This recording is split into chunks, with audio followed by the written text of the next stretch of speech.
In about an hour from me recording this, Theresa May is going to trigger Article 50 and start us leaving the EU.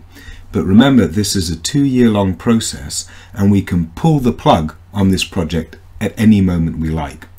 So this has been confirmed by the person who wrote Article 50. It's also being confirmed by various legal opinions, and it stands to reason, because if the UK say, oops, actually we decided that we don't want to leave because we can't get the deal we want, or our people don't want it now, and 27 other countries say, yeah, okay, that's fine by us, then who's going to get in the way of that? Who has the legal authority to stop 28 democratic countries doing what's in their mutual interest that they all want to do?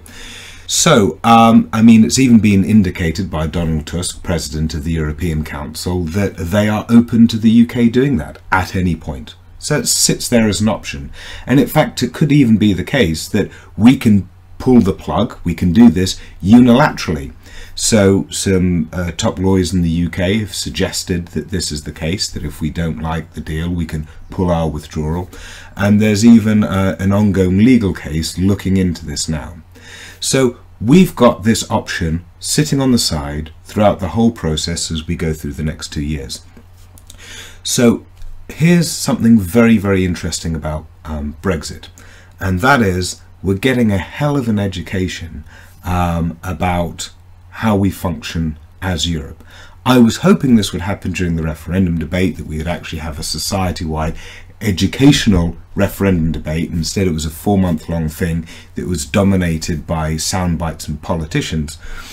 But now that we have 2 years, and this is real now, this is not marketing fantasy anymore, we're actually going to walk through it, and we and the rest of Europe, all of the other 27 countries and observers, are going to get a real nuts and bolts education about what we have built up over the years and what works and what doesn't.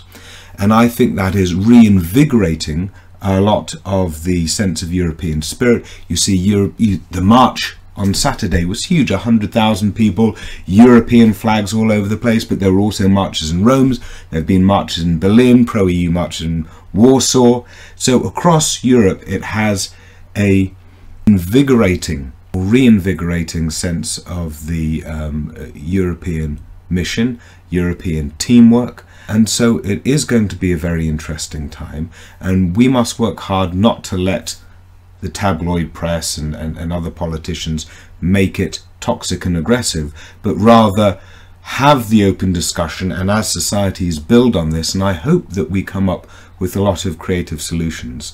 And I would like to see, of course, at the end of the day, the British people deciding actually Brexit was a complete marketing of fantasy, and we would rather stay in a European Union that now is starting to look stronger and more successful, certainly in science, certainly in economic growth, and certainly in stark contrast to Donald Trump, an area of the world that champions all of the values that we have traditionally associated with the West.